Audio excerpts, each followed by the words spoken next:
Hello, and welcome to the podcast. Thank you. It's good to be at the podcast. It is a very popular place for tourists. Glad I could find a room.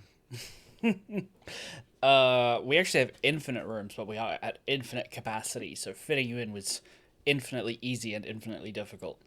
Um, have you At the heard same that time, paradox? yeah, Have you heard of that paradox? have not, no. Okay, there's a hotel that has infinite rooms that is infinitely booked, and a busload of infinite people just showed up. How do you get them rooms? Uh-huh.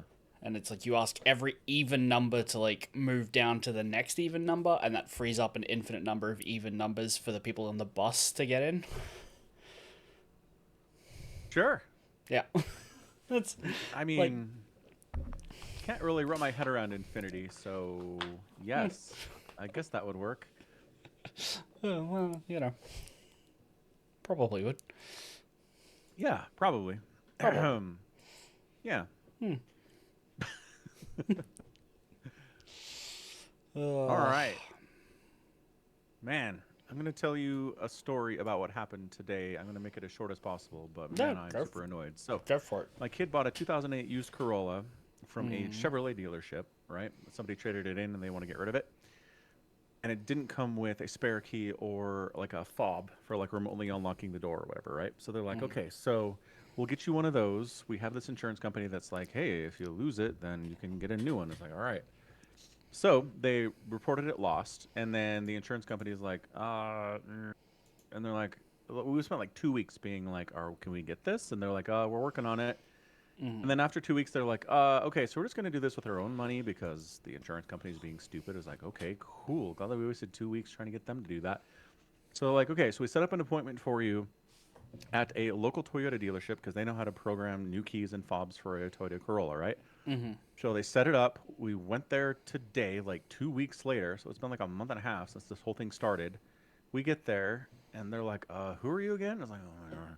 So we spent an hour and a half trying to convince them that who we were and what we needed and who was going to pay for it. And they're like, okay, we got it. So then we sit in the waiting room for like 2 more hours. Nothing's happening. They're like, it shouldn't take this long to like. They had the fob. They had the fob. They had the key.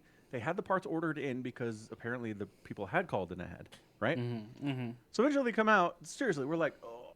I mean, in fairness, they had free snacks and like free sodas, and they had a really cool like Mario Kart arcade machine where you could race against people. So we played that for a while. That was really fun.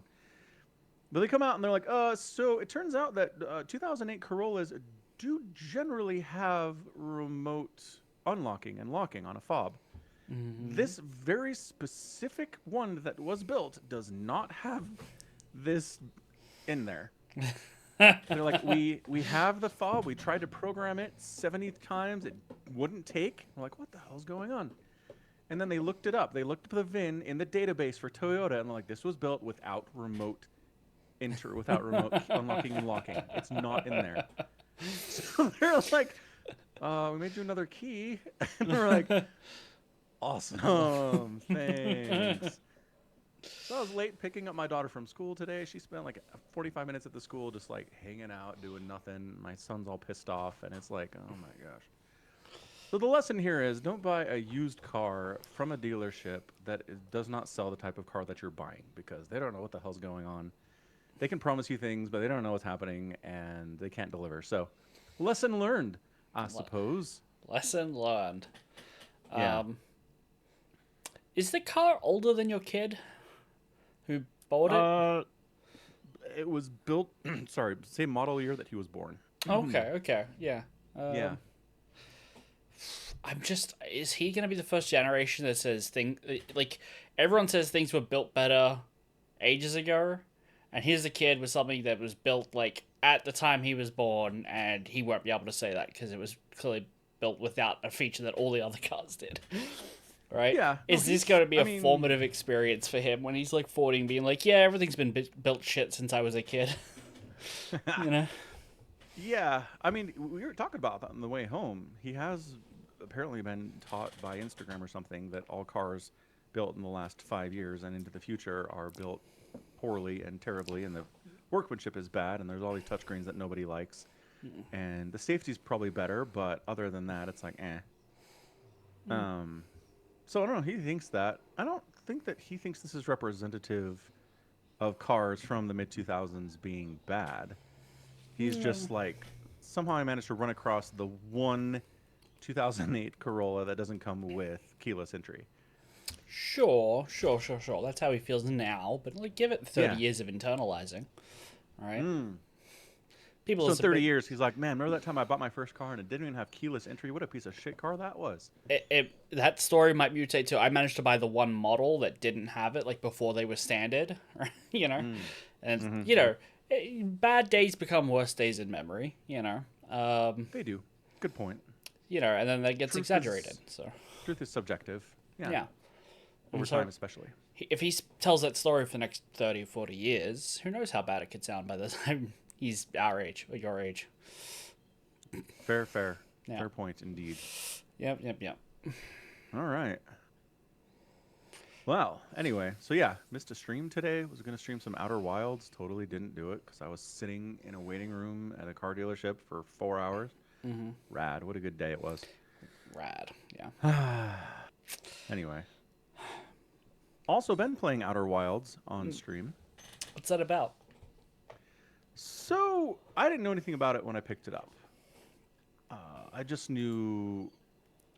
I knew nothing, really. I knew there was forest involved somehow, but that was about it. Mm-hmm. So, it turns out...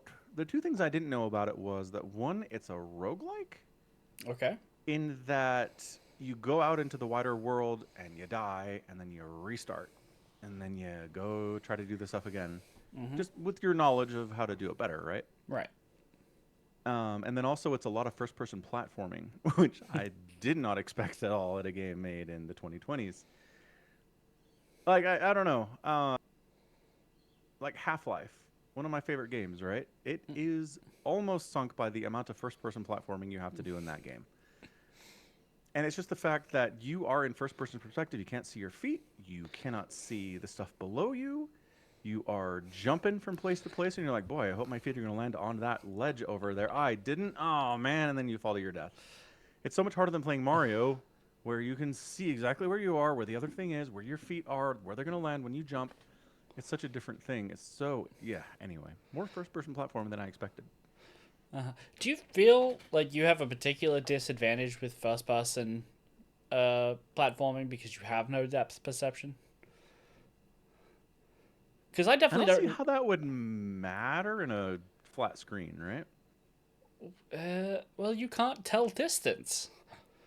But there is no distance. It's pixels Right, on a but- screen that are but- flat. But it's forming a three-dimensional perspective, which you It can't is. judge the distance. Look again. I don't know how this works, but are you telling me that if you were in the real world and you had to jump across a gap, that your brain and your eyes would perceive it the same as if you are in a video game jumping across a gap from first person? Because again, I don't know. I'm asking you. I just think I've played first person jumping stuff. Like I'm trying to think of a game, but I can't off the top of my head, legitimately can't think of any.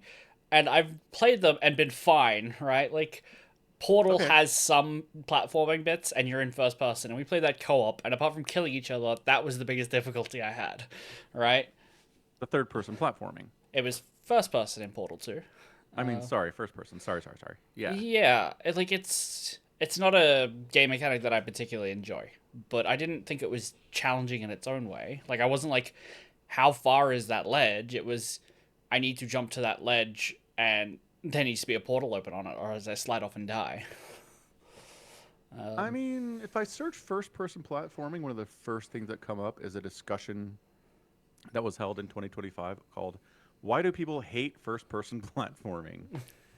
So I'm just gonna go with, I don't think this is a me thing. I believe you when you say you don't have a problem with it, but I think this is a wider spread issue than just Falcon struggles with first person platforming. I mean, these could all be people who have the same problem as you. That's true. They could be. They could. They could be all people without stereoscopic vision. Actually, that's a good question. How many people do not have Also, stereoscopic? this forum has less than 1,000 views and 7 replies. I don't think it's that big of an issue for these people. Like, I I mean, don't. well, yes. I don't think you get to claim that it's a society problem that we all hate this. There's 7 people, and you're one of them. Sure, that's the first thing that came up when I searched first-person platforming. Hmm. Anyway, stereo blindness. Yeah. I guess Wikipedia calls it stereo blindness. Hmm. How many people are stereo blind, Wikipedia? How many people are stereo blind?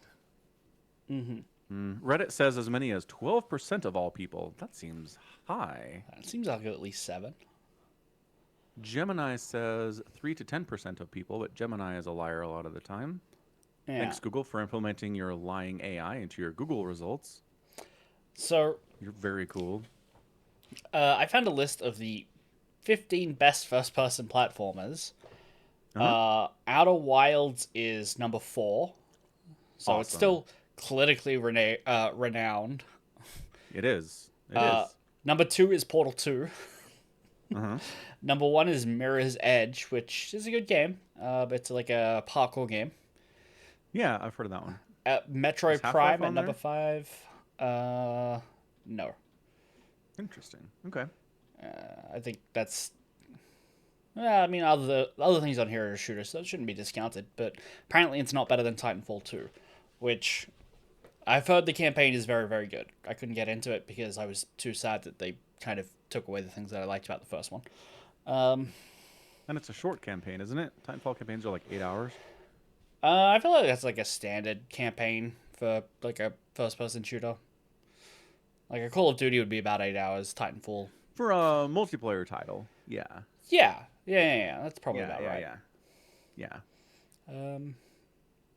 It's just the first one didn't have a campaign, so it's the only bar we have is Titanfall 2. Like, is it short for a Titanfall campaign? It's the only one. It is infinitely long. Yeah. Yeah, but I feel like there are a lot of really, really popular games, and I did not hear a lot of, like, I can't tell how far I should be jumping as a critique of a lot of these games. Interesting. Okay. Maybe it is a me problem then. Perhaps it is. Maybe, Anywho, I'm yeah, not I don't saying want it to has to spoil be, too but... much about Outer Wilds. Mhm. But yeah, if I didn't know it has roguelike elements and first-person platforming elements. It's interesting. Do I own this game? Mm. Let's have a look. Helps if I spelt right. Well, the No. other thing is, it came out. You don't have it. Came out about the same time as Outer Worlds, Uh-huh. and like I remember people talking about like Outer Worlds versus Outer Wilds, and it sounds so close, but they're like very different games. I'm just wondering if I played this, would I have an issue with the jumping puzzle and we can, like, control? Ooh, that's a good question. Maybe I will pick it up. 36 Australian dollary dues. Good grief. It's a 6-year-old game, 5-year-old game, something like that. Yeah, probably. Yeah, yeah. Cyberpunk is still $89.95, and it's a 6-year-old game. It is. 5 in a month. It'll be 6 at the end of the year.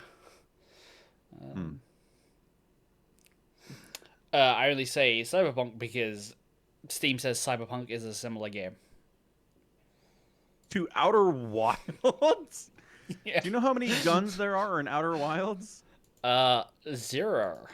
0.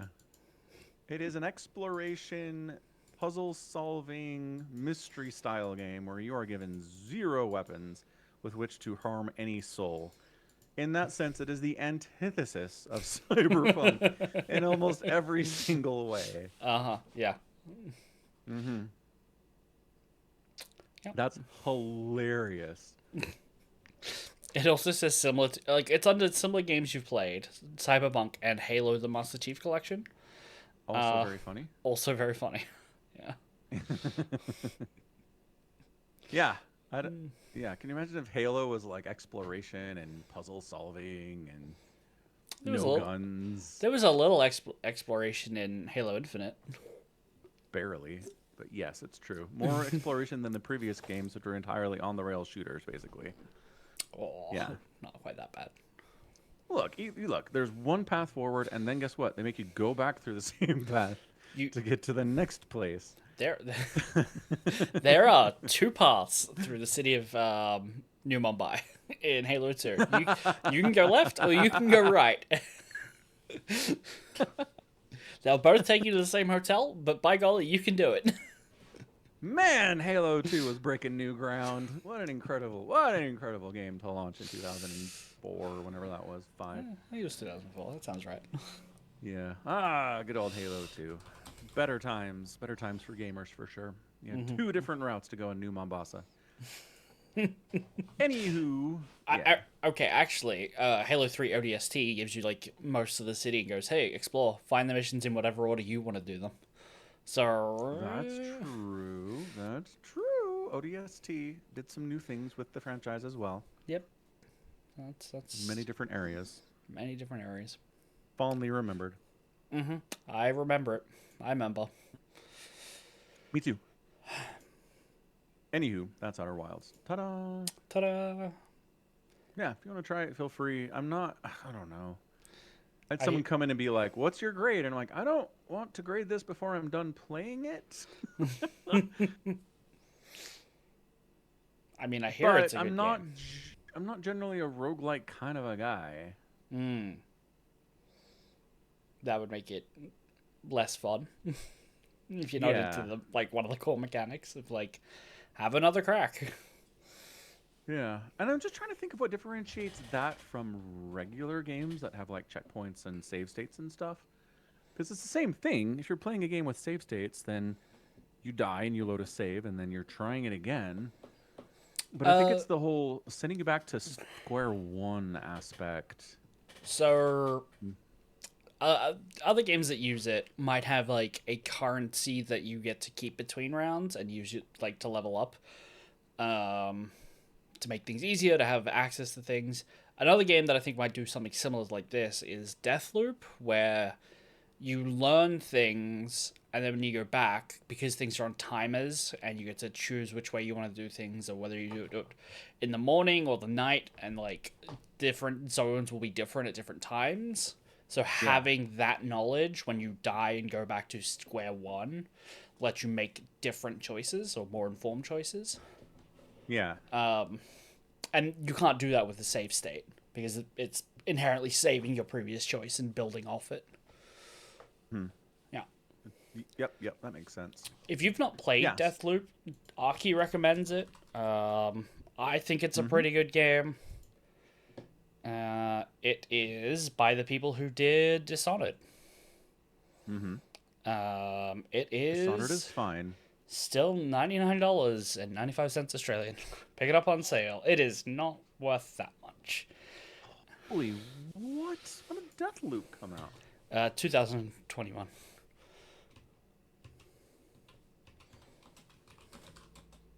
Yeah, $60. That is still $60. Yeah. I don't think you're that good of a game, you guys. All right, good to know. Yeah, not gonna buy it now. Noted and put away. Yeah, so Outer Wilds is it's like it dumps you back to square one. And then you do all the stuff. You try the thing again, and then you die, and then you go back to square one, and you try it again, and you die, go back to square one. Anyway. I'll just say, looking at the sales history for Deathloop, it has gone to 80% off, and you can pick it up for $12. That's probably a deal that's worth it. 80%. We'll watch for that then, perhaps. Props. Yeah. Huh. Good. Something else I wanted to bring up out of the ordinary.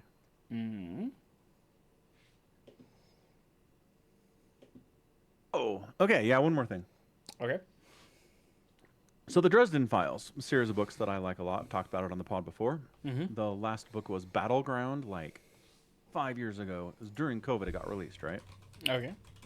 So really enjoyed it. Looking forward to the next one called 12 Months. 12 Months is supposed to release today. January 20th, 2026. Okay. So I'm in a Dresden Files Facebook group that I see posts people make to there every once in a while. And as early as like 3 weeks ago, people are like, I got my book. Like I pre-ordered it at a bookstore and they're like, here it is. It's like 3 weeks before it's supposed to come out. Okay. Yep. And I was like, oh, shit, it's out. So I went to Amazon and I was like, hey, this book, I Nope. want it. And they're like, it's not out for another week. And I'm like, aw. And Uh then the next day they're like, here it is. It's on your Kindle now. And I'm like, what? huh. So I don't know what's going on with this book where there is a January 20th release date that nobody seems to be honoring at all because it seems like most people got it early. And I don't know if this is like a strategy where there's more word of mouth. People are like, wow, I got this book early. What book is it? Maybe I should get it, you know? Or if just every distributor book. It's possible that like once Barnes and Nobles is giving it out because people pre-ordered it, they just like the publisher just said, okay, Amazon, you can just list it now as well if you want. Send it to people who've paid for it as well. It's Not it's very it's like the possible. dam has broken. Like Right. so what? Yeah. Yeah. Right. Okay. Yeah, I remember pre-ordering Halo Wars and getting sent it like a week before it was supposed to come out. Yeah. So that was cool. That wasn't a special like pre-order release date because sometimes they do that where pre-orders get it No, before no, the actual. no. Okay. This was I got sent a disc for the PlayStation 360. It was before they were doing like get early access with pre-ordering $99. Yeah. So it had a big sticker on it that said "Do not put on shelves before like December 11th or something." And I'm like, hell Right. yeah, Right. December 3rd, and I'm playing it, and it was okay. It was fine. I am so cool. Is it a good book? Have you finished it It's yet? good. No, it's good. Oh, I'm trying to read two books at the same time, so no. Yeah, I know how I feel. Yeah. Uh-huh. I do. It's good. So Battleground was basically this ginormous. It's a battle in Chicago. Dresden is a wizard who is centered in Chicago.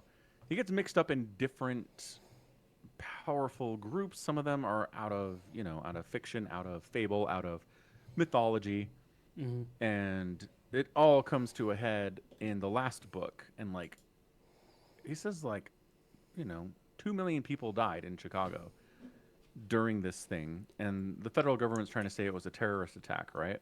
Mm-hmm. But this just, and then it ends. Okay. Battlegrounds just ends, and like they win, but like a lot of people died, and a lot of like characters died, like characters that we'd known for like 15 books die, right? Mm-hmm. And it just ends, and then you're like, but what, huh? And then this book is the fallout from it. This book is like, all right, so how does this affect the city? How does this affect the rest of the country? How does this affect the characters who are still around? What's going on? Like, how are they recovering from this? What's the next step? Is there going to be another battle that's happening here? What's going on with that? How are the different powers reacting to what happened? And this is just that. So it's good to get it. I'm like, oh yeah, like 5 years ago, I was wondering about how this would turn out. Yeah. So they're getting to it. It's good. Okay. Good. Yeah. Guess those peace talks didn't go so well. Ah. Looking at the book titles. What's up, Anki? Wait. So what is the order here? Was Battlegrounds? I've got it in front of me if you want. Go ahead. Book 16 was Peace Talks, then Battlegrounds, then 12 Months. Okay. Yep. Yeah. So the peace talks did not go well. That is correct. Yeah.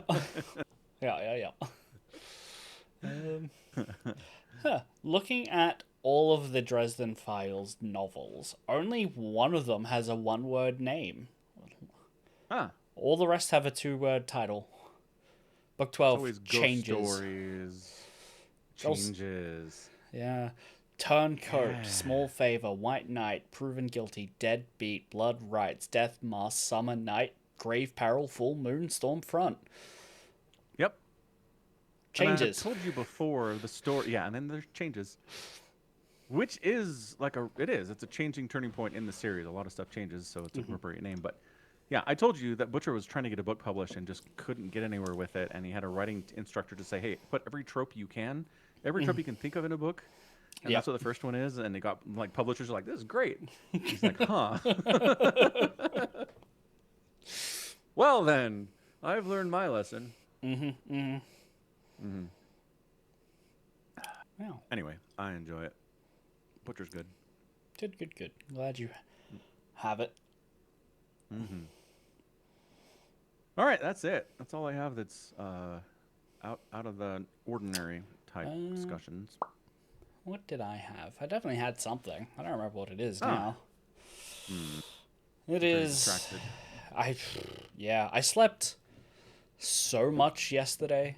Um, like, I got up at like 11 p.m. Monday. Was up till like 1 a.m. Tuesday. Went back to bed till about 7 a.m.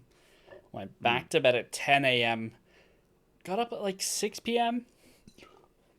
for Wow. 2 hours and then went back to bed at 8 for this morning to get up at work at 2 a.m. I slept a stupidly unfathomable amount of hours in a Mm, single day, right? Like, I think I was yeah, awake for 6 hours that day. that out of 24. Yeah, Yeah. that's Um, so that was cool. catching up, I guess. Yeah, I didn't think I was lacking, but apparently I was. Hmm. Uh, yeah, so if I had anything I was going to talk about, it's just out of my head. Fair enough. Um. StarCraft news.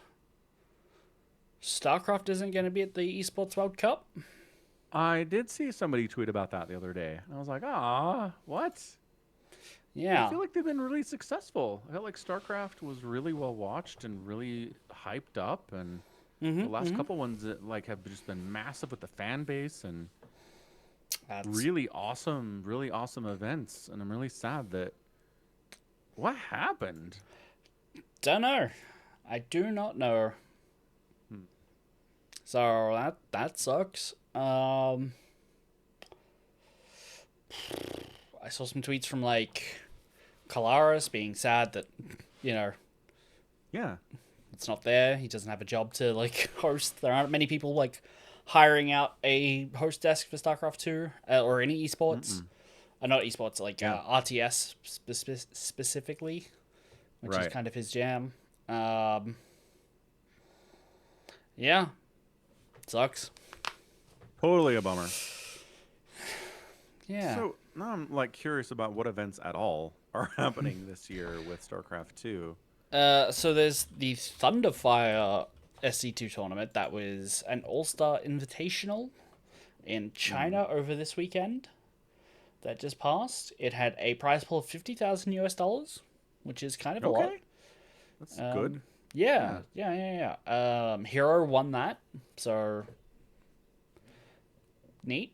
Go Protoss go. Yeah. Yeah, that time they won something. About Uh, time. they also did Home Story show. Cups coming January 30th. Yeah. The Thunderfire also did show matches with some old pros, old favorites like Inno and Sue and MMA and Rogue and Olivia. And Oliveira. Rogue for some reason. And Yeah. Oliveira. Yeah. Yeah. The hack. Which I'm looking at the results of those games. Every single one of them went 2-0. Oh, wow. Yeah. Any specific like patterns? Like So Zerg doing well, Terran doing well? Inno beat Sue, so Terran over Zerg. SOS beat Scarlet, so Protoss over Protoss over Zerg. Zerg. MMA lost to Zerg, which was Hmm. DRG. And then Oh, that's a fun Rogue one. 2-0 Oliveira. So Zerg, no patterns. Nope, Uh, not at all. yeah, Protoss won, Zerg won, Terran won, pretry much all against each other. Hooray! Finally, StarCraft is balanced. Balanced. We did it. Uh, Took 16 years, but we pulled it off, everyone. A lot of hard work. Drinks all around. Huh. yeah. All right. Well, there's stuff coming up at least. It's not all EWC. I mean, yeah. There's Home Story Cup, which I mean, it's good. I like Home Story Cup, but we only get what, one of those a year, two of those a year, Ooh, yeah. and like we don't even know what the prize pool for this is. Like, can pros afford to live off a Home Story Cup every 6 months? Probably not. Probably not. Then there's the Ryongi Cup. That's got a prize pool of 21,000. That's nice, but Mm-hmm. it's not like players 1 through 10 can afford to live off these things. It's just not It's enough. never been the case. When have there been tournaments where players 1 through 10 can live off of this? I feel like if there All were, of I feel like when we had 3 seasons of GSL and the Pro Tour and DreamHack Masters, a pro player could make a reasonable amount of money if they consistently do top 10. They'd have to be very I mean, again, consistent. there's a difference between 10 and 1 here. So when Right. you say top 10, Uh huh. I'm thinking more 7, 8, 9, and 10. Those players, if you consistently finish in the top 7, 8, like top 7 at least, can you live off of it? I don't know. All right, let's go to Legalac and see who is. I almost forgot how to spell Legalac. I never know how to spell Oligolag. It just auto-completes. My browser Fair. knows how to spell it. So, the current top 10 number player in the world is Beyond. Okay. How much Do- does it say how much money it is? Total earnings 660,000 In his lifetime. in lifetime. Yeah, I mean, Yeah. it won't say anything for this year because that would be pointless. But Let's see. 2025 though, right? Right, I look like it doesn't. If it shows that, I don't know where that says it. Sports earnings. There's a website for that though. All right. Players. How do I sort by game? Games. Oh. StarCraft 2 still top 10 in esports earnings. Yeah. What are we canceling EWC for? Come on. There's like 50 games at EWC.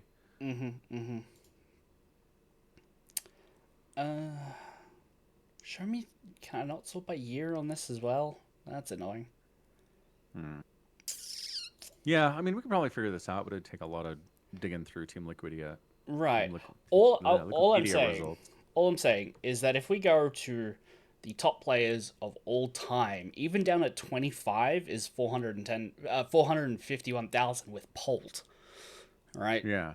If we So keep, $400,000 over 15 years. yeah, that's a modest, honest living, playing a video game.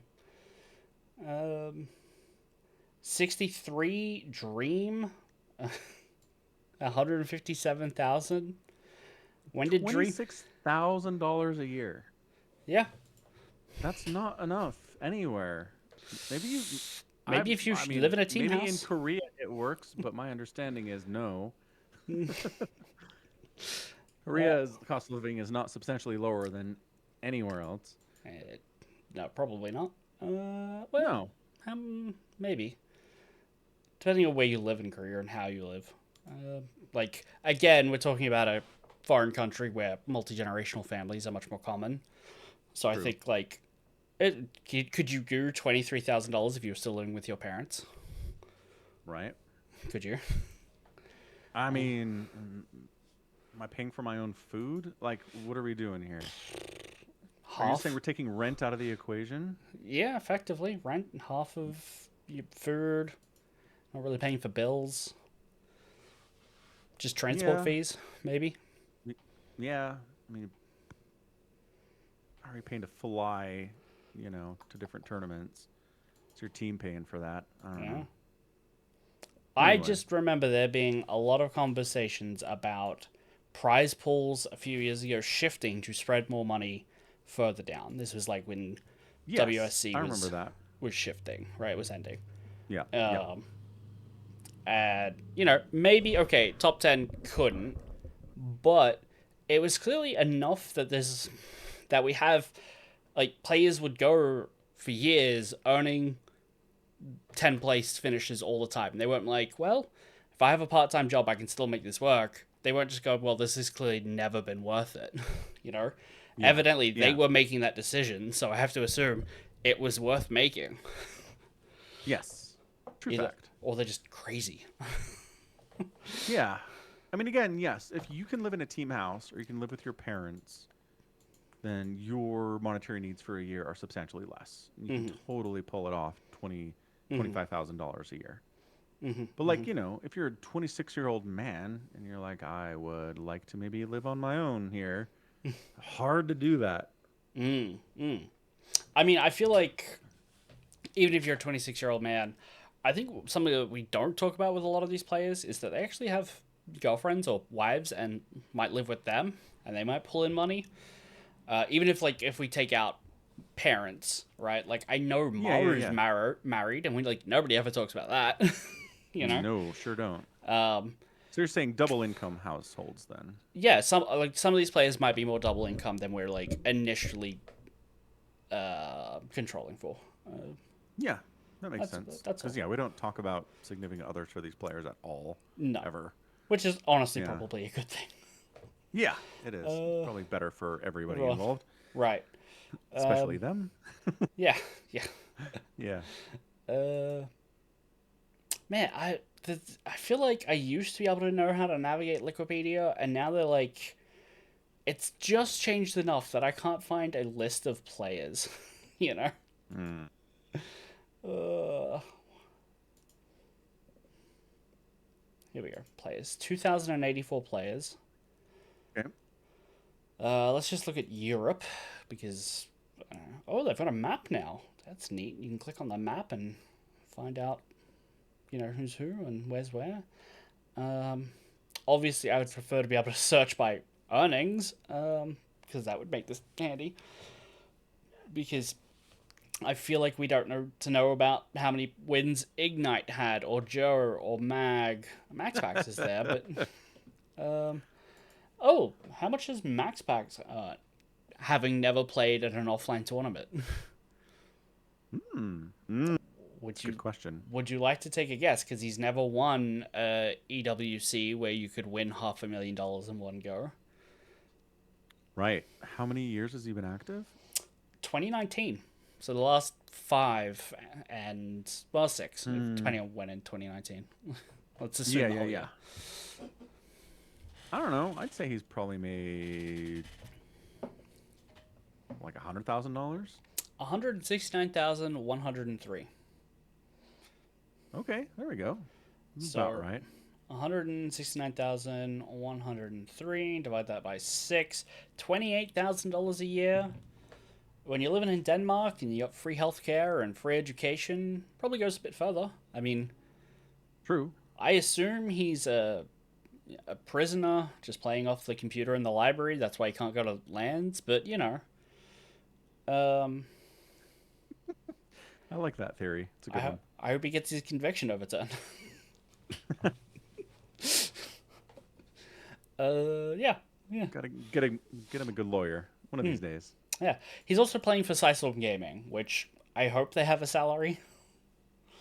Yeah. Um, but I can't guarantee that they do. Yeah, not Psystorm. Yeah. Not anyone at this point, to be honest. Like, what's the organization where, like, yeah, they certainly are giving their players a salary. Shopify. Mm-hmm. Probably them. They have some Prob- money. Probably them. Yeah. It's a sad way to put it, but yeah, probably them. Um, All right. Root maybe. Team Liquid That'd be cool. probably. Who knows? I don't. Not even close. Mm. All right. And Well, StarCraft 2 is having stuff. Things are fine. StarCraft forever. Hooray. I wouldn't say things are fine, but yeah. In other StarCraft news, the box sets for the StarCraft tabletop miniature game have been announced. They certainly have. I've Have had people send them to me several times. Yeah, so Yeah. I'm looking at the two-player starter box edition. Ooh, look at that. It's kind of neat. You get Uh-huh. Marauders, a Jimmy Raynor, 6 Marines without shields, 6 with shields, and 3 medics. I hope you can't field the ones with shields and without shields at the same time. That would make any sense. Nope. You don't get any Hydras, but you get 3 whole Roaches and a shit ton of Lings and Zagara and a Nidus Worm if you're Zerg. Honest. So So, wait, it's StarCraft 2, but there's medics. yeah, there's medics in StarCraft 2 campaign. True. And co-op. Yep. There's also Jimmy Raynor, which you wouldn't get in campaign, multiplayer, or Zagara. You know, let's. No, that's a good point. That's a good point. So I want you to compare these 2 armies. Which Wait, just real quick, who are the people on the top right? I don't know. This is a screenshot from a live stream, so I assume they're not in the box. Oh, just the streamers. Got it. Yeah. Probably them. All right, all right. That makes sense. I'm like, are they like They're in the supposed to be box. playing? That's a terrible picture. Yeah. Got it. Yeah. All right, look at these armies. Look at these armies, and then let's compare that with what you get in the single-player Protoss box, which is 6 Zealots, 4 Adepts, 2 Sentries, a Pylon, and Artanis. Feels a bit small. Yeah, but I mean, 1 zealot is 4 lings, right? Yeah, but it's only 2 Marines. You get 6 Marines. Yeah. You get 12 Marines. Yeah. Plus How the many zealots do you Marauders. get? 6. Okay, But then math checks out. But medics and Marauders, I feel like Right. Protoss is getting screwed here. They are. What's on the back there? The Pylon? No. The other things. Oh, Sentries. Those are humongous. Why are sentries huge? All right. Sentries are huge, man. No, they're not. So we've got adepts, sentries, zealots, And Artanis. and Pylon. an Artanis. Yeah. Right. Yeah. I mean, if you're... Yeah. Yeah. I guess that Protoss armory probably wouldn't hold up super well. Maybe some really good force fields because Zerg doesn't have any Ravagers or Ultras, so they can't break them. Would it kill for like a single immortal? Would that break this? No, definitely not. Okay. Yeah. Mm-hmm. Okay. What was that? That was my tattoo artist getting back to me because I finally broke the news to him that I tore my tattoo while I was healing. Gotcha. Yeah, I just feel like you get a shit ton of Zerglings, like regular Zerglings and a couple of Raptor strained ones. That's cool. Again, very campaign. Yeah, and a Nidus Worm, like the ability to be I don't know how the game's going to play. Couldn't tell you for a second. I know that there are no minerals on the field, so I don't know if you slowly get things or you just have them.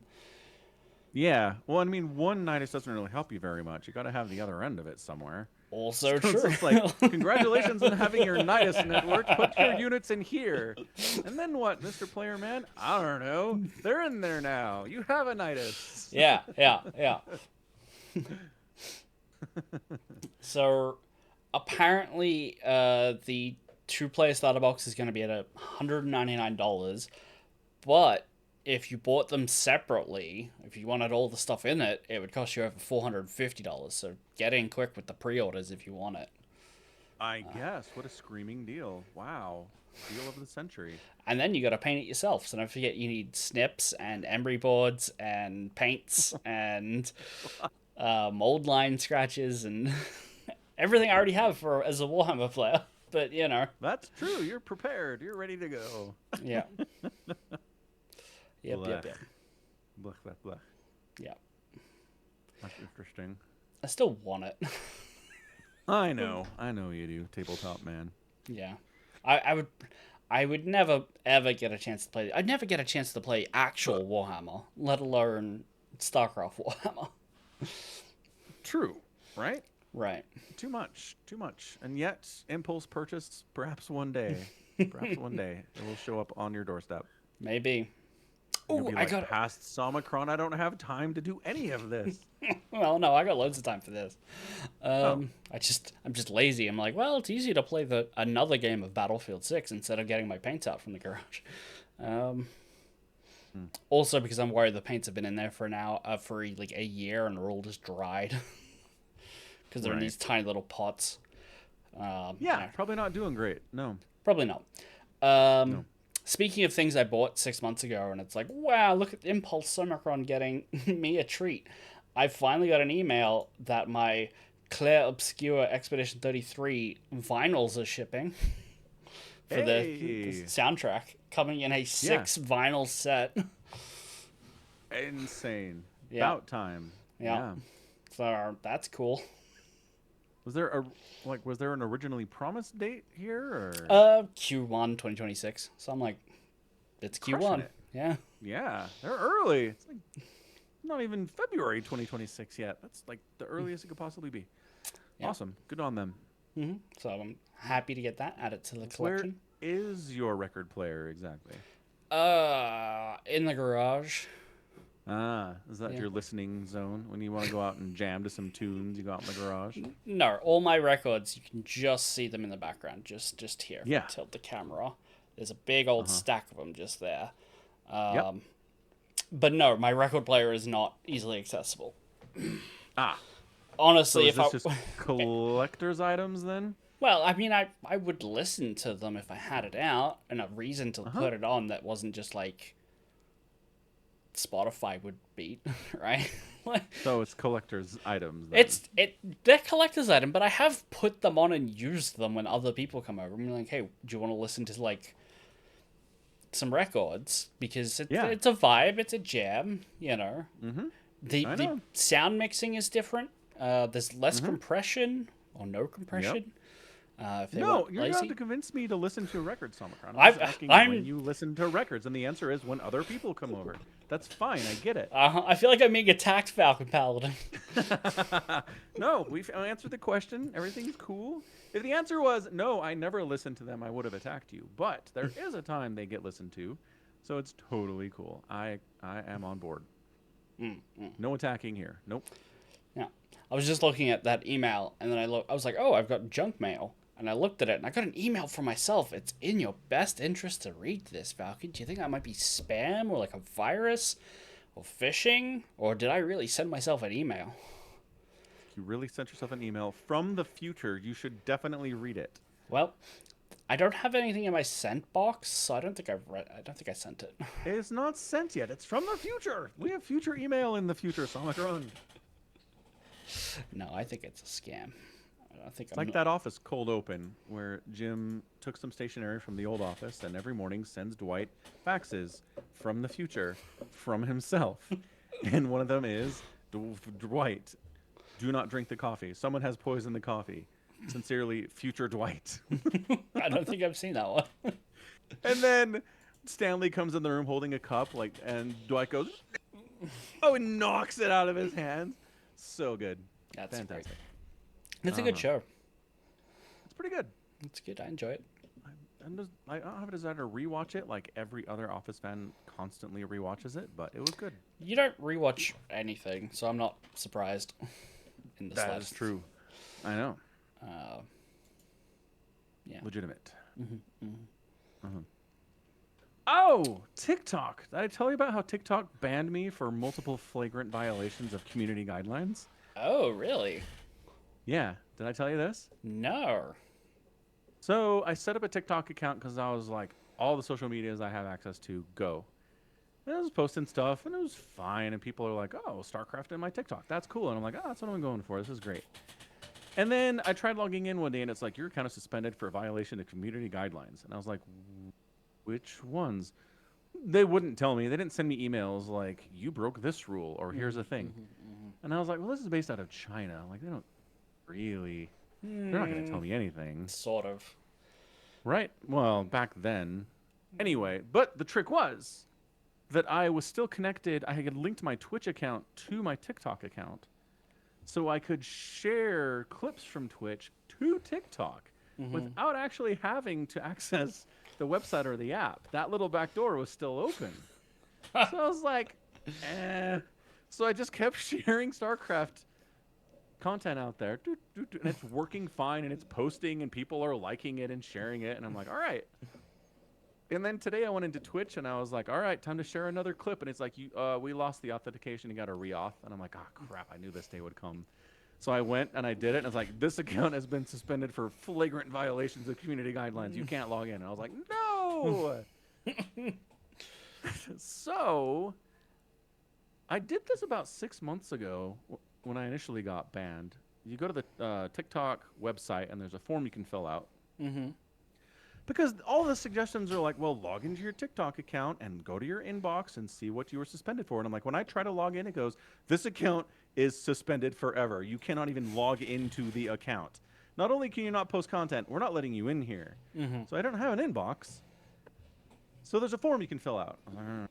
So I send it over, and I'm like, hey, I'm not posting like nudity, or I'm not swearing in my things. Like, what's the problem here? I don't understand. Mm-hmm. And I was like, I'll never hear from them again. And like an hour later, this dude's like, hey, man, got your request, looked at it. I don't know why you were banned. I unbanned you. Things should be great. And I'm like, wow, that was fast and awesome. So I go back to my TikTok account, and I log back, and it's like, this account is suspended forever. And I was like, He just lied to you. Yeah, I'm not sure what you think you did, sir. This man sold you a 2008 Toyota Camry of TikTok. He did. And at the end of it, he's like, all right, everything's fixed, but if you still have problems, send me screenshots of what's going on. And I was like, did you know this wouldn't fix the problem? So I sent him screenshots from the app and from the website of what happens when I try to log in. Mm-hmm. And yeah. So then, I mean, this has been like the most contact I've gotten from a social media platform in my entire life. Oh, okay. Yeah, so they sent me another email saying, this case is getting VIP treatment. Movie ticket emoji. We're spending some quality time with your report to make sure we get it just right. Thanks for being patient while we work our magic. 3 exclamation marks. Wow. I'm like, okay, so I wrote back, thanks, I appreciate the help. And they're like, no problem, we'll get right on this. We've escalated it to the highest team. I'm like, are these actual TikTok employees? What is going on here? I mean, sounds like a bot to me. Well, could it just be bots? Probably autoresponders, right? Mm-hmm. If you get an email to this box, respond with like, we're working on it. Thanks for your patience. Uh-huh. I believe it. What are you laughing at? Your phone notification sound? Yeah, I mean, nobody can hear it. It's fine. I can hear it. Everyone can hear it. Yeah, that's probably true. Do you hear it well enough to recognize what it is? No. Could you describe it for the listeners? It sounds like an anime voice going, what the fuck? That is precisely what it is. Okay. But I don't know what anime it's from or anything. I mean, I'd be surprised if you did, because it's actually from a VTuber trying to speak English. Okay. Right. So okay. You know, it's... Yeah. I don't watch them. It's just a funny clip and like a soundbite that I've seen on other clips and stuff of this Gotcha. Japanese woman going, what the fuck? Yeah. It's funny. Learning how to swear in English. It's a good time. Yeah. Yeah. That's great. That's really good. Anyway, so I just... wait, what the friggin... Okay, so I just have this moderate amount of hope that maybe actual humans are looking at my problem and they'll fix it, but... No. Also, I don't know. Like, you know the whole trend of Gen Zers saying unalive instead of kill on social media? Yeah. It's TikTok, right? I always thought they were just making it up. They're like, oh, if you say kill, if you say death on TikTok, you'll get suspended. You have to say these other words instead. And I was like, that's stupid. But I can't think, because like I do put words like Beyond is trying to kill a rogue in the name of these clips, and I'm wondering if TikTok's like you said the word kill, ban. You know what I mean? I don't know how this really works, but I can't think of another reason for it. I mean, maybe, yeah. I feel like it is as a trend self-perpetuating on every platform now. Like, if it started somewhere, like, it bleeds it over, and like YouTube might pick it up and like start flagging it for like demonetization. So maybe, I don't know. I feel like if it was, you'd be getting demonetized left, right, and center. On YouTube. 100%. right? Well, and as far as TikTok goes, and any large platform, I've talked about this before, actual human moderation of a platform as these big is impossible. Yeah. You can't have enough people to watch all the content and find the stuff that's problematic. You can't. No. So you have to set up automatic content flags. Mm. And if TikTok's simply like, if you say kill, there's a chance you're telling your viewers to kill somebody. Therefore, Yeah, we're just going to get rid of that word and Right. say we're moderating now. And it's like, that's not I actually how that works. I feel like then they should just. It would be very easy to also add the word unalive to that check, all right? Yeah. But I know, they haven't. Yes. It's the euphemism treadmill, right? Sure. It's whenever there's a word that's offensive, a new word replaces it, and then eventually that word too becomes offensive, and then you replace it with another thing, and you never win. Yeah. It's just always that's the treadmill of it. So yes, TikTok, if they wanted to do that, yes, they'd ban the word kill, and then they'd ban the word unalive, and then they'd ban the word that replaced unalive because people are still going to talk about death, even if you ban the word death, right? Right. Yeah. Yeah. I mean, I feel like this is a sentiment you've expressed many, many times. Indeed. Especially with actually offensive stuff, not just like, well, we want to ban people on TikTok from saying "go unalive yourself," which maybe it it's the might be same a good thing to principle. get. Right, same principle, but treadmills are good things. People run on them for a reason.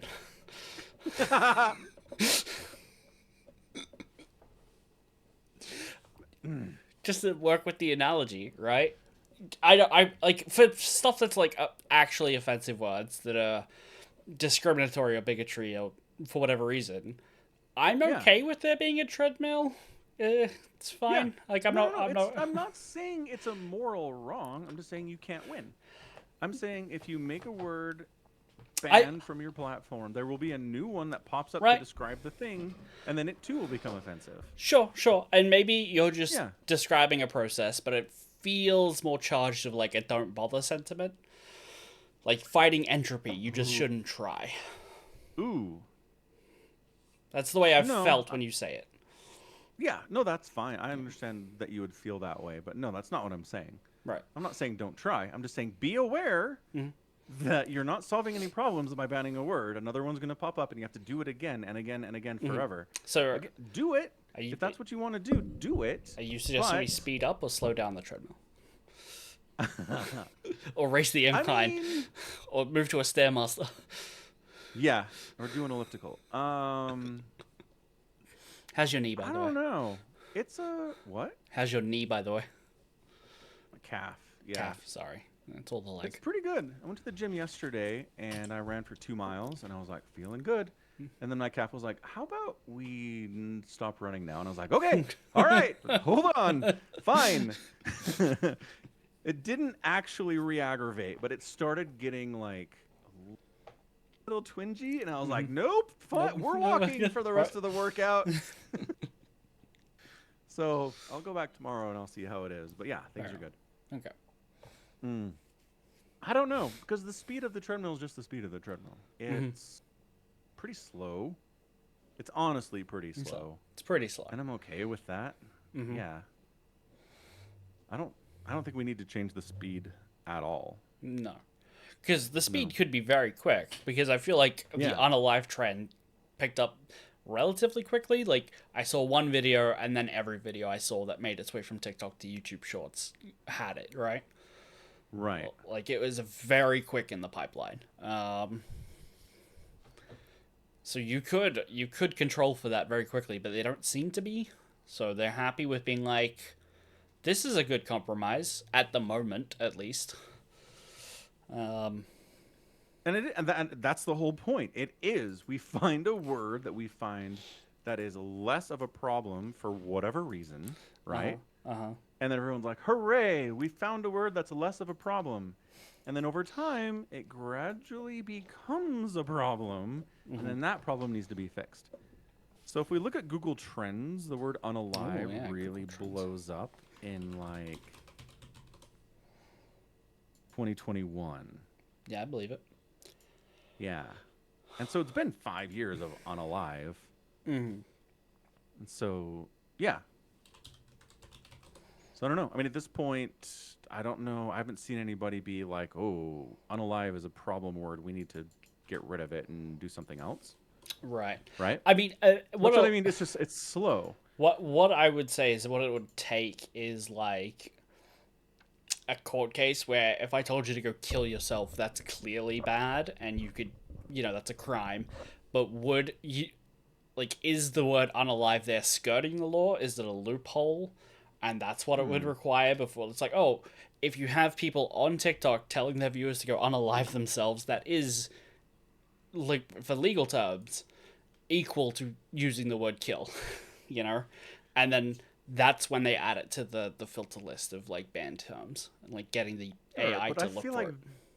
I feel like that would be fast is the problem, right? Hmm. Because the intent is clear what you're talking about. There's no ambiguity here.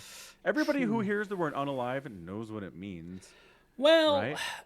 yeah, but it's still the context in which it's being used. I feel like the kind of edgy dickheads who would tell their viewers to go kill themselves are not going to pussyfoot around with the word unalive at the moment. No, Like they're not. it'll take them a little while to be like, I have to be sneaky about it, you know? Yeah. Yeah. Yeah. Yep. Yeah, and that's the trick. Anywho, yeah, hopefully I get my TikTok account back because I haven't been able to post I mean, since do you I lost really? that Twitch account.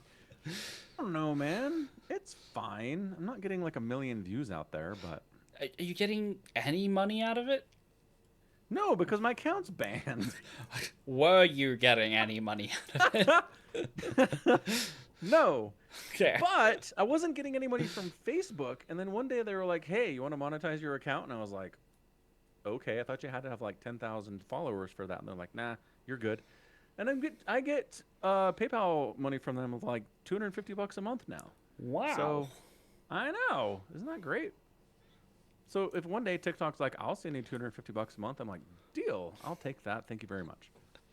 But if I've been horribly banned for all of my offensive postings, I don't get paid ever. Right. But also, if they banned you, they'll just ban the next time you make an account anyway. Like, Right, right. you're in the I need to database get now. this account unbanned. That's what I'm saying. I need a human to look at the account and go, the algorithm is messing something up here, right? Yeah, yeah, maybe. Yeah. I mean, Or, there was that whole time that YouTube's algorithm was consistently flagging my videos true. as crazy offensive, and every time I was like, "Hey, can I get a human to look at this?" The human's like, "Yeah, you're fine. Carry on." I'm like, Yeah. "Cool. Can you like not do this every time I try to post a new video?" And they're like, "No, Oh. we're gonna do this every time for like a year and a half." Yeah. So yeah, algorithms are stupid. Sure are. Hmm. But to YouTube's credit, they haven't done that to me in years at this point. So Right. whatever the problem was, they fixed it. Thank goodness.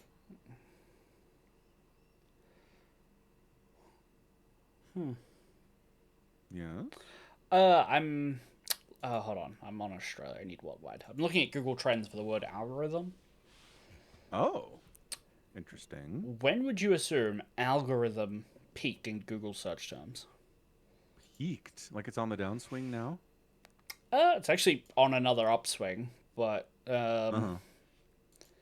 given that they only go back to 2004, between then and now, when was the peak? 19? Nope. 2004. 2000. Wow. Okay. Yeah. It's been. It went like, whoa, and then it's going back up a little. But it's mostly been Like, flat over 2006 to 2020. I is it mean, approaching it's up and the down. '04 high or is it not even close? No, it's like half that.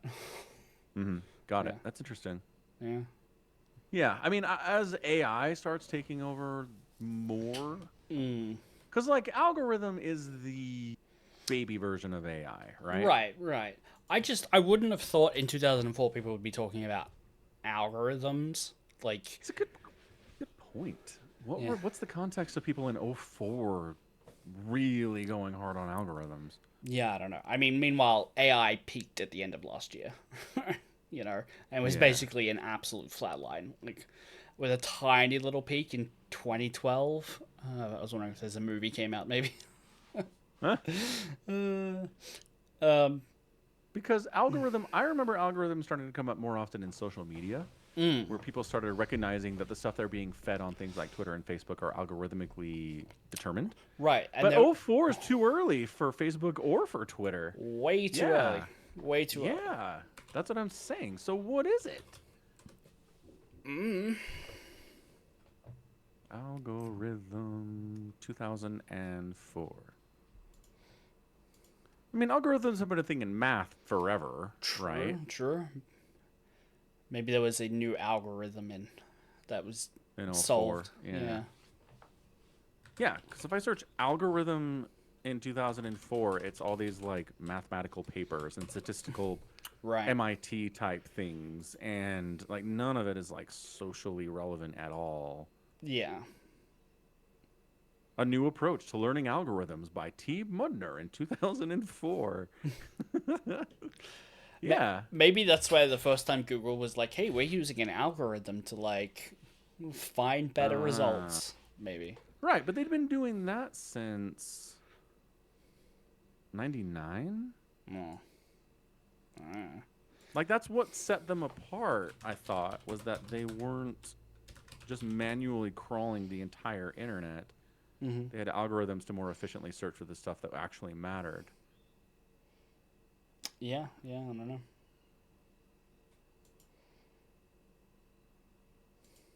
Yeah, if you look at maybe it is Google, because if you look at a timeline of Google search, it's using the word algorithm in like 2001. Oh yeah. Yeah. Anyway, yeah, maybe it's a Google thing, because '04 is about when Google started getting really huge. So people are like, "How is Google so great at what it does?" Like algorithms. Like, what's an algorithm? And then people are like, "What's an algorithm?" Right. Maybe that was it. Yeah. I always forget that Google Trends exists, and now I'm just like Googling things. Like from 2004 to now, when do you think the highest search, like collection of searches, was for Warhammer? Oh, no idea. 15. No, 2008. Huh. Yeah, I would have thought much more recently, to be honest. But maybe they're searching for the word 40k. Oh, that's kg, kj, 40 kilojoules. Yeah, 40k is hitting like 2024 September. Yeah. Way more recent. Yeah. So people are just searching for 40k. Yeah. See, I solved the riddle. You did. Good job, 40k. Huh. Henry Cavill 40k.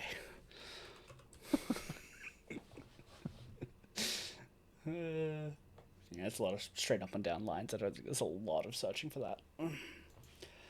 Anyway, speaking of 40k, Yes. we're playing Rogue Trader. We are playing Rogue Trader. It's fun. It's an RPG with turn-based combat. Fun.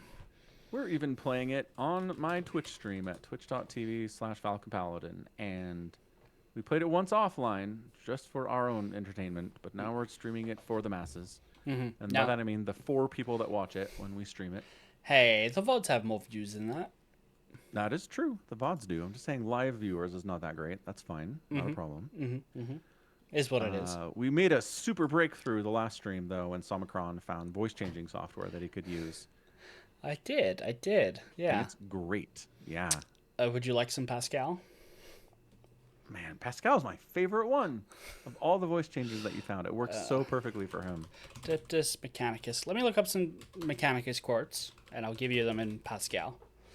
In Pedro Pascal. Let me put my helmet on. Yeah. What were we going to say? Talk about something? Just talk about the motive force Okay. Yeah. and the Omnissiah. You can figure this out. Move. It's not that hard. Yeah. Is it working? I can't hear myself, obviously. Can't hear you. No, I mean, it's not doing it, no. It's not doing it, It's not doing it. but I have it plugged in. Not doing it. Oh, now it's doing it. By the motive force may thy augmentics never falter. By the Omnissiah may thy aim be wrathful and true. By the machine god may the great work ever turn the cogs of industry. Ave Deus Mechanicus. Glorious. There you go. That is so good. I love it so much. I assume you went back and watched because you said you can't hear it. I can tone So it you on went for back and myself. listened. Yeah, I did do that. I went Yeah. back. I can turn it on and hear myself, but I just give myself a feedback stroke where you just like. Right. Have you ever seen like the videos of like a newscaster who sounds like they have a stroke, but it's Yep. usually just because they have their own voice with a couple of milliseconds delay, and you just can't talk while hearing yourself offset by like half a second. You just can't. Right. So it gives me Okay, that. so you went back and listened, and you agree with me? It sounds good. Yes. Okay. Pascal is definitely the best voice. But I did find a way to like in the app record myself and like test out some. So I have some for like this is a warpy voice kind of thing, right? Yeah. So I'm set up. I've got hotkeys on my Stream Deck, which cool. So I can Excellent. quickly swap between them. Yeah, that's good. It's gonna be a fun time, and people should come hang out and watch. That's my They point. totally should. They totally should. Yeah, I also had a thought because you raised an excellent point while we were playing, which is everyone just takes you at your word that you're the rogue trader, right? Yeah. Yes. Well, they challenge you. They're like, "What the hell? Theodora's the rogue trader." And then you're like, "No, it's me now." And they're like, "Yes, it's you. You're absolutely right." And it's like, "Well, I mean." So I had a thought, which is when you go and visit the Warrant of Trade, spoilers for the first hour of the game, you get a little servo skull that's a herald of the warrant, Right. and it just follows you everywhere. So there's a little servo skull that's like, yes, this is the new bearer of the writ. Yeah, I'm down. That sounds like a great idea. Done. I solved it. that. Yeah. Yep, you did. Totally solved. Like I said, we just need a solve. It doesn't have to be complicated. It doesn't have to be hard. But just the fact that everybody's like, "Yep, you're the guy. Let's treat you like the rogue trader from here to forth." I'm my headcanon is that little servo skull's been following us around, just being like, "Listen to me, I've got the writ." Or, Yeah. yeah, It's got like the hash. It's got the codes required. yeah. That everybody's like, "Yes, this is the rogue trader hash. We know what this is." Yes. Yeah. Solution found. Good job. Solution. Yeah, we're doing a Force may heretic thy run this time augmentics too. never We did a pretty falter. goody two shoes one the first time around that nobody saw. So if you want to watch us make heretical choices right in front of an inquisitor, which was very funny. Yeah, this is an interrogator working for an inquisitor, and like we're standing 2 feet from him, and like, no evil heretical tool of Zinch. We are the new favorite in the master's plan. You have been cast out, and we will be the one to fulfill prophecy. And the inquisitor's just like, that was an interesting choice of words. We're gonna have a chat about that later. Oh, the game lets you go like 0 to 100 with the dialogue immediately. Yeah, it's awesome. Well, Like- and then he comes to your office later and he's like, "So," pointed stare, "how are things?" And he's never like, "So you sounded pretty heretical back there, sir. What's going on?" Not at all. Not even a He's just little. like, "I'm gonna have some long silences, and you should infer what I'm feeling by these long silences, but I'm not actually gonna accuse you of anything." Even though, again, interrogator. Like, this is his entire job, is to ferret out heresy. Wow, He's doing a real bad job of it. he's auto Xenos, and like he wouldn't know chaos if true. it bit him in the butthole. But I guess that's true. also, rogue traders get a degree of leniency because they're kind of outside the lore a lot of times. And so he's very aware that he's like, well, what am I going to do? Arrest the rogue trader on their ship and get shot in the head for it? And like, the Right, rogue trader that's just true. walks away anyway. Totally, yes. I'm just saying, if an Inquisitor of the Order Hereticus was on board, he'd He try would, something. yeah, yeah, Yeah. yeah, for sure. Very funny. Because, yeah, when you're playing Goody Two Shoes, the interrogator is just boring. He's just a boring character. It's a lot more interesting if he's like, so, this isn't really my lane, but... But are we going to have a problem? Do I need to send an email to my colleagues back at the Conclave?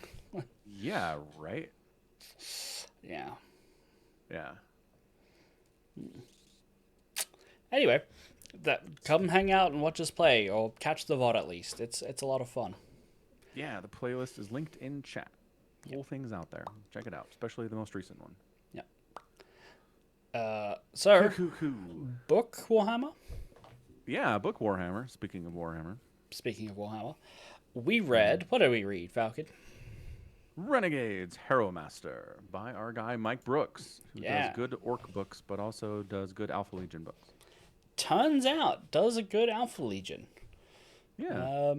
Pretty straightforward plot for an Alpha Legion book. I feel like point of view characters made sense and weren't just like, I have plans within plans, brother, and I won't tell you any of them because then they won't happen and I'll need new plans.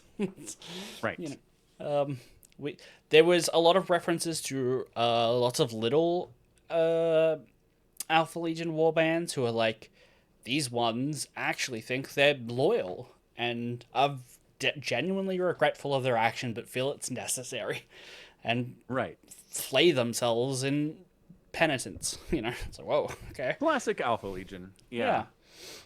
Just completely split out amongst itself into all sorts of perspectives and ideas and how we do things and yeah. So, I guess we'll just get to the point of the book. It is one big plot, essentially, that one Alpha Legionnaire has got an Inquisitor in his back pocket, but the Inquisitor's like, no, I'm my own man. And it's all a big plot to find Alfarius's lost weapon. Right. Which I didn't know existed. But everybody else sure seems to. We met Alfarius and Omegron in the Heresy, and neither of them were carrying around a spear. I feel like he was wielding a spear when we read the book where Dawn kills him. Did we read the book where Dorn kills him? Mm-hmm. I'm not sure we did. I'm pretty sure we did. We read a book that refers to the fact that Dorn kills him, but I don't think we read it. Let me Google for what book this is. Which book does Dorn fight and unalive Alfarius?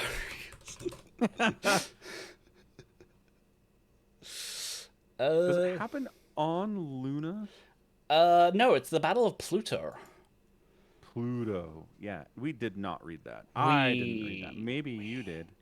We definitely read that. No. Did you find the book?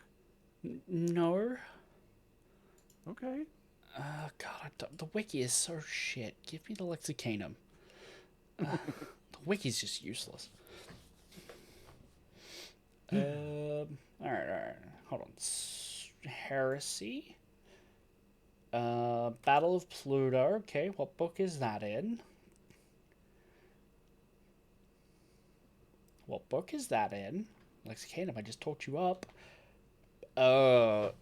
Is it in the Praetorian of Dawn book? Did we not read that? Nope. We read a book that talks about how Dorn probably killed Alfarius, but that's a reference and a passing one at that. No, I swore we read this book. Pretty sure we did. Let me search. Falcon, Paladin, Praetorian of Dawn. Of course, my own video does not come up in a generic search. I would have to go to... spell Praetorium? I can... Praetorian. Praetorium of Dorn. The Horus Heresy, book 39. Yep. I have it. It's in my library. We read it. I knew it. Hold on. Welcome, Falcon Search fans, to the very first Alpharius. edition of the Falcon. Pause. Loaded up the playlist and I was like, let's autoplay episode 1.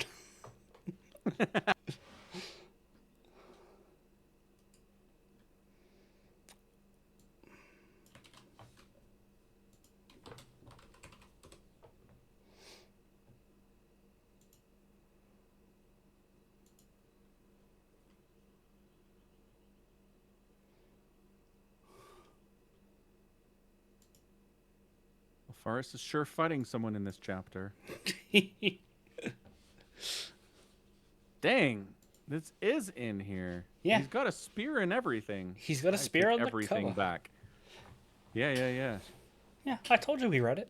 Can't believe you didn't trust me. Brother Alpharius began, and Dorn hacked Storm's teeth through Alpharius' arms above the wrists. Classic Dorn.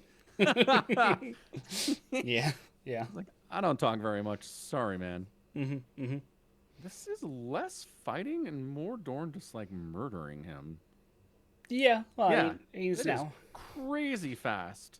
He's an alpha. Like, I don't know if Alpharius is even fighting back. He What is this? This he is why I don't remember this. It's like 50 words. he might not have been. He might have been like genuinely, because this might have been the subplot where Alpharius is trying to get Dawn to realize just how unsecured the solar system is by doing like a false flag thing. And it's like, brother, I'm actually on your side, and Dawn's just like, shut up and die. I am autistic, and kills him. Yep. That's pretty much what it looks like is happening. Yeah, if I remember, that is the plot of that book. Woof.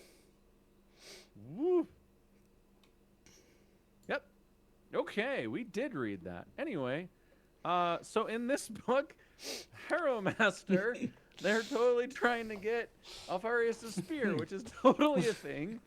And the Inquisition has in storage somehow buried under like different layers of deception and subterfuge, and like the records sometimes don't really show it's there, and other records are like, no, something entirely different, and who put it there? Nobody knows. Right?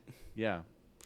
And Hart, the Inquisitor in the book, is like, yeah, I mean, this is probably some former Inquisitor just trying to make sure it stays buried by just erasing these records and trying to confuse everything. But we can't get rid of it, because what if it has use later? Like, it's a very heretically coded Inquisitor move to hang on to the spear, but also hide it from people just in case someone is looking for it. Anyway, it's classic Inquisitor stuff. Yeah. Because he's like, this Inquisitor is very confident that it needs to be kept for further study. And my question is, it's a spear. It's a spear. And I mean, if you stab somebody with it, smoke comes out instead of blood, which is interesting. It's a shard blade. Yeah, right. But that's just heresy shit. Like, why does the Inquisitor need to be like, why does this make smoke come out of people when you stab them with it? It's like, yeah, warp stuff. I don't know, man. Like, what are we studying here exactly? So, I did check the Lexicanum and be like, what's going on with this? The spear apparently is older than like even Eldari creation, and so it might not be warp shit that's causing it, and they're like, well, this might just be like an ancient science that made this, and maybe we could learn something. Just because it's pre-Aldari doesn't mean it's pre-warp. I mean, that's technically true. Yeah. It could. I mean, it could be. It could be science. It could be some precursor race science. But I'm gonna go with, if you stab somebody with a weapon and smoke comes out, warp. It could be warp. It might not be. Okay. That's the point. Yeah, it is. Also, I would like to point out that there's a part in this book that I really like where our buddy, the Harrowmaster Solomon, is binding all these other Alpha Legion warbands together, and he's like, we have the one thing the Imperium can't ignore, the truth. And then there is no point at where the Alpha Legion present the Imperium with the truth that brings them to their knees. It's all about a spear. Yeah. It's all about beating back the Imperium, making them fight each other, defeating them as a whole, and stealing stuff from them. Like, at no point are they like, and then we revealed the truth and the light to them. Yeah. It's just the spear. But that's the heretical viewpoint for a lot of these dudes, right? Is that we know the truth of the universe that the Imperium is hiding from the people. Right? Yeah, And so yeah. that's why he's the liar. He's the liar god. He's keeping you blind. We need to bring the truth to the people. And I think some heretical legions do a better job of that than others. And yeah, the Alpha Legion here just like pays lip service to it and then just doesn't worry about it the rest of the time. But the Alpha Legion are the people who are most likely to have the actual truth, you know? Yes, I know. So the fact that they don't do it is like, what are we doing, guys? I mean, I kind of hate Mike Brooks for it, but at the same time, it's the most Alpha Legion move. Like, It is. you gotta love it. And it's classic Alpha Legion. Classic Alpha So Legion. at the end of the book, our Lord Akura ends up getting enough of the spear that he can stab people with it. He gets the blade bits, but the half is the stays Inquisitor with the heart, Inquisitor. yeah. So Right. I might have How missed. is he wielding this without the haft part? I imagine he just grabbed another half and like glued them on, or bound his demon that Yeah. was his arm to like forge it together. I don't know. Fair enough. It kind of skips over that bit. Yes. As like Yes, it does. I thought I had just missed it, Yeah. but I guess not. Because he's wielding it as a Spear. spear. Yes, he throws it People through that another see guy. him Yeah. using it. Yeah. Yeah. So he binds it to like another haft, basically. Okay, that makes sense. And it seems to work well enough. Like, I don't know why he would need the real haft if it's doing this already. Imagine what it could be doing though. What? It's already an incredible weapon that makes people bleed smoke. What Right. else do we need? But a regular spear would make people bleed blood, and that's just as good. Right? Yeah. What if the haft, if we like use another Primarch's spear as an example, lets you shoot energy blasts out the tip? Would that not be better? That'd be cool. Yeah, I could go back and look at how Alfarius used his spear in the fight against Dorn, but Alfarius doesn't do anything with it because he's just getting murdered and not actually fighting back. Right? We could also go back and see like if he scratches anyone with that thing and if they bleed smoke in that Yeah, book that'd be nice. at all. Yeah. But it's okay. That's a pretty quick search. It's okay if Mike Brooks comes back to a thing that he already had and was like, let's write some new lore.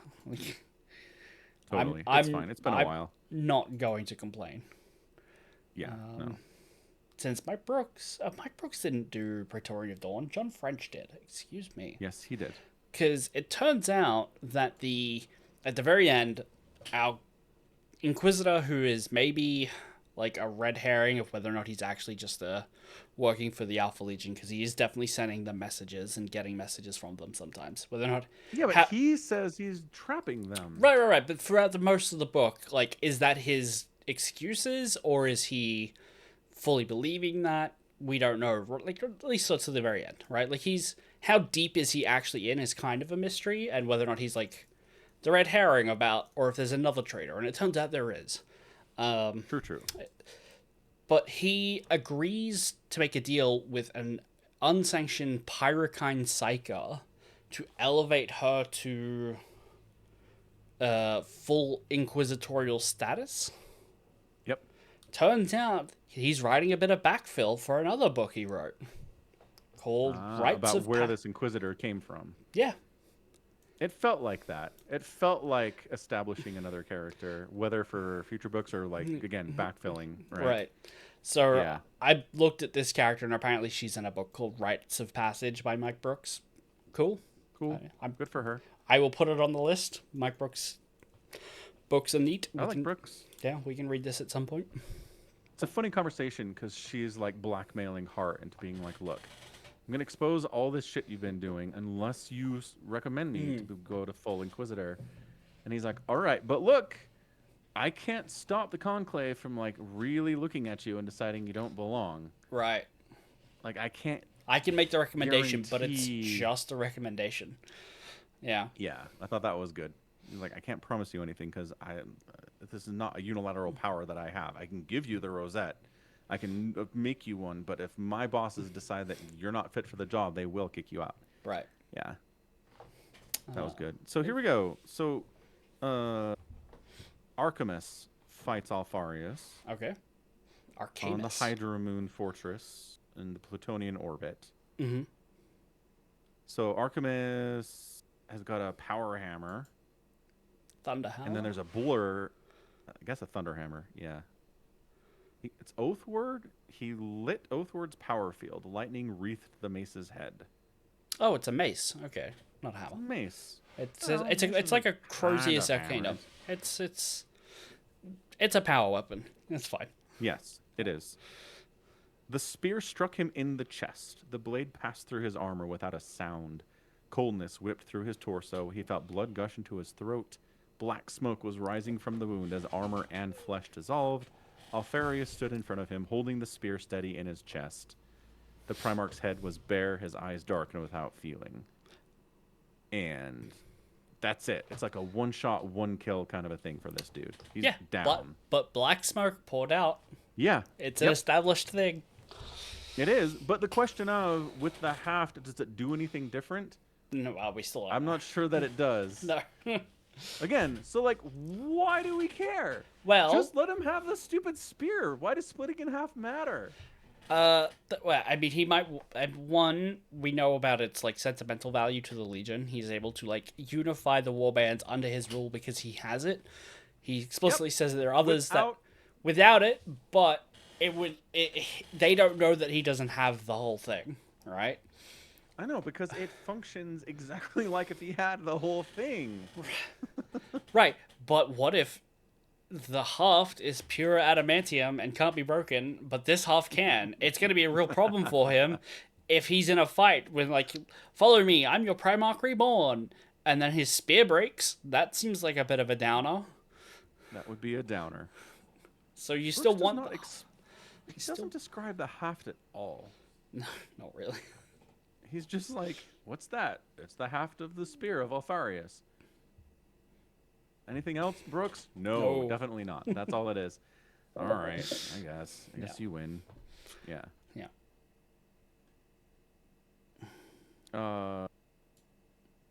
Oh, I do love the his life word Space Marine, his Ultramarine buddy. Yeah, his Crimson Hearts. Consul. Yeah. What's his name? It's like Typhus Ren? Typhus Ray?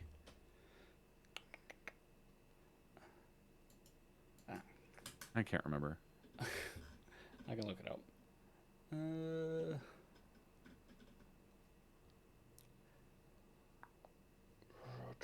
Crimson Consul. Typhus Yor. Yor. I knew there was a U in there somewhere. Yor. Typhus Yor. So, yeah. So Hart has this Ultramarine who is in his retinue, effectively, who is his Not an life ward and Ultramarine, his but bodyguard. Yeah. Yeah. And I'm like, that's cool. I've never met an Inquisitor who has a Space Marine following him around. That's pretty rad. Yeah. And so, like, everything seems fine with this dude, and he's obviously been around for a long time, and Hart trusts him implicitly, and he's saved his life a bunch of times. Mm-hmm. And then he meets up with our Alpha Legion protagonist of the book. Mm-hmm. And he's like, all right, time to deprogram this Space Marine and turn him back into my best friend. He's a sleeper agent. Yeah. Yeah. Like, to the point that he doesn't, like, when he was in the Yorn persona, he doesn't even know who he actually is. Uh-huh. Yeah. So I was just like, dang, all right, Alpha Legion. I'm impressed. Although, again, like, we've seen stuff where the Alpha Legion can infiltrate regular-sized human societies and somehow be normal size with, technology Technology. of some kind, Right. right? Mm-hmm. But it makes more sense if they're just impersonating a loyalist space marine. Like that's so much easier for them to do than try Yeah. to be human sized. So there was a small subplot where an Alpha Legion called Alpharius was helping the Argonauts. It's like it was the Perpetuals. I can't remember their names. Helping them break into the fortress at the Siege of Terror. And he was like, "Look, there's part of a there are Alpha Legions buried under the palace, and I'm here to wake them up and use this code word. But there's also these other code words. So we've seen the Alpha Legion do this, where like an Alpha Legionary might wake up fully knowing all the details and wanting to do loyalist stuff, but be programmed to be like a traitor or like to turn on all sides, you know? Right. Right. So reprogramming them to just pretend to be a different chapter and be like, hey, you're the last Crimson Console. That's terrible, right? Right. Yeah, I mean, it makes sense. I buy it. I do too. I think it's fun too that the lady at the end, the pyrotechnic, is like, so your best friend was a traitor legionnaire. It's like, look, man, I didn't know. Like we met up with other space marines all the time, and none of them clocked anything. Like, how am I supposed to know this guy was Alpha Legion? Yeah, That's really funny. That is absolutely accurate, God damn it. I went to look up Eisenhorn's companion that's Alpharius in the Beckwin books. Holy smokes. Long time ago. Yeah. But the Lexicanum just listed as an Alpha Legion Space Marine identifying himself as Alpharius. Fuck like, so you. everyone, thanks, guys. Yeah. I could have used a name. Eisenhorn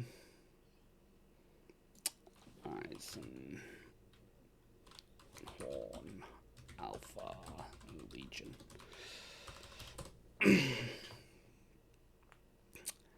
Just a death row. That's it. Death row. Right.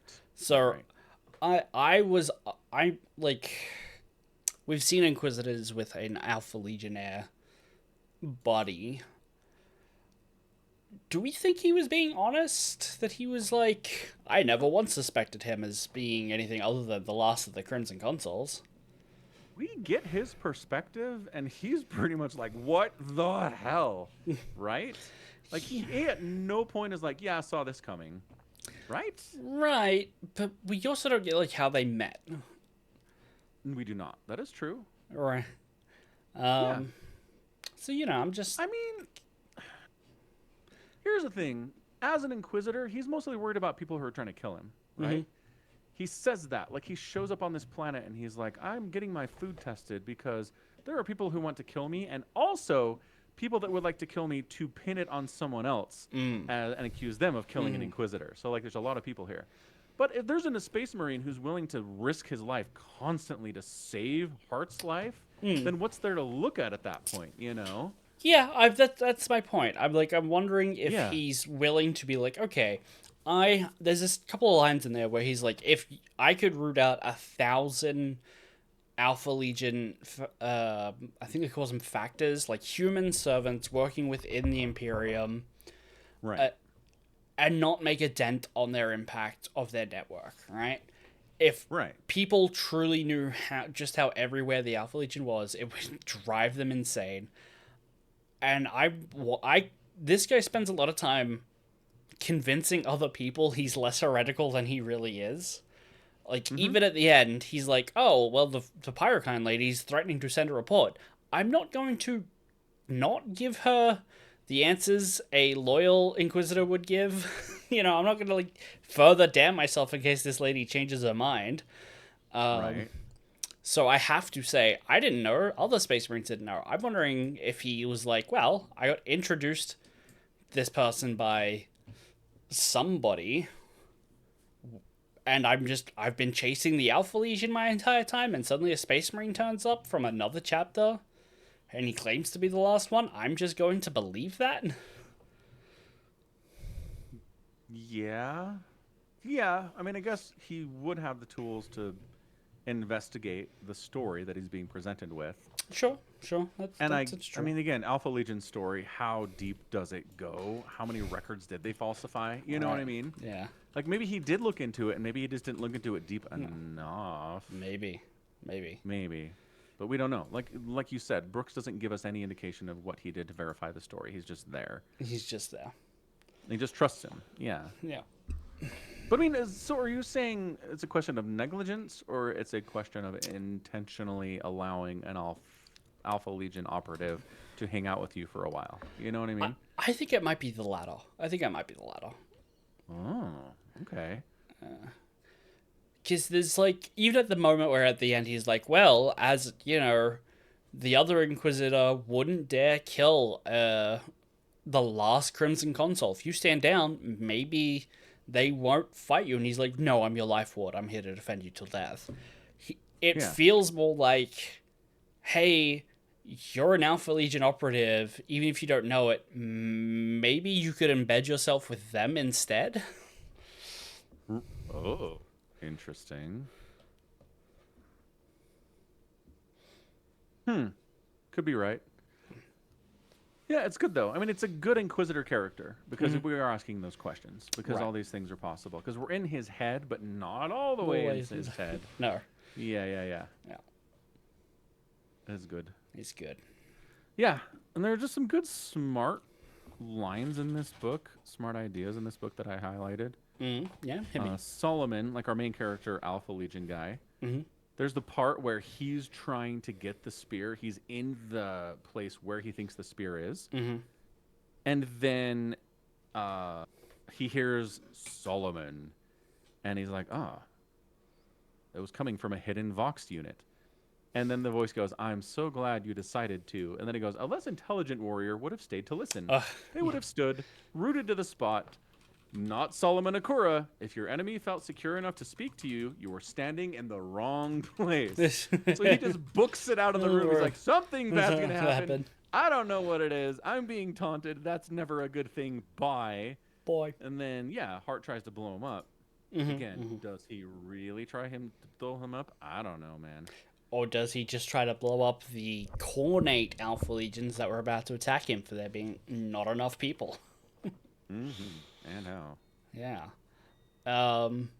Speaking of Solomon, he has an absolutely fantastic dynamic with Tulava Dine, his sorceress human pet. She's kind of fantastic as a human character who's just like, I have a human relationship with a Space Marine. Is that weird? I don't know. But I'm going to tell him to go fuck off sometimes. You know? Yeah. Like, she's like, I'm fighting for the Chaos Legions because the Imperium did me wrong. Like, I haven't made any friends with any demons or anything. I can warp walk. I can work with Korn on some level. It's great when he's like, oh, you're injured, can't you heal that? And it's like, are you a moron? You do not heal a blood offering to Korn. That would be stupid. Another good moment. He's like carrying her under his arm and they're like sprinting.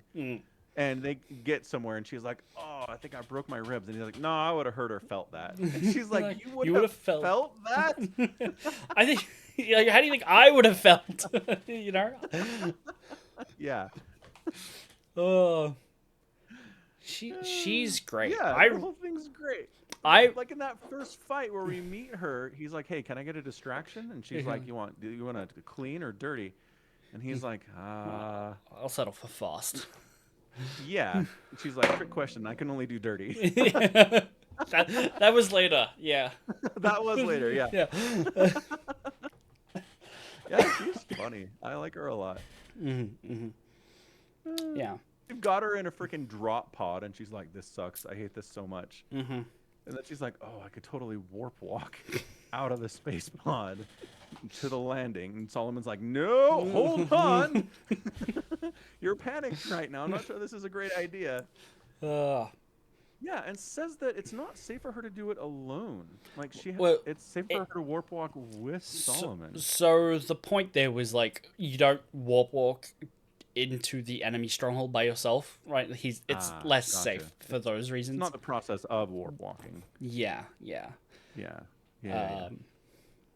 So the first time we see her warp walk him, she's like having a conversation with Solomon, and Solomon gets a message that's like, "You're needed on the bridge right now," and she's like, "Oh, right now?" Boop, and like they warp walk over there, and it's really funny. It is. Starting a tradition of Solomon going, "Remind me to talk to her about warp walking me before asking," which he never does, and she constantly does.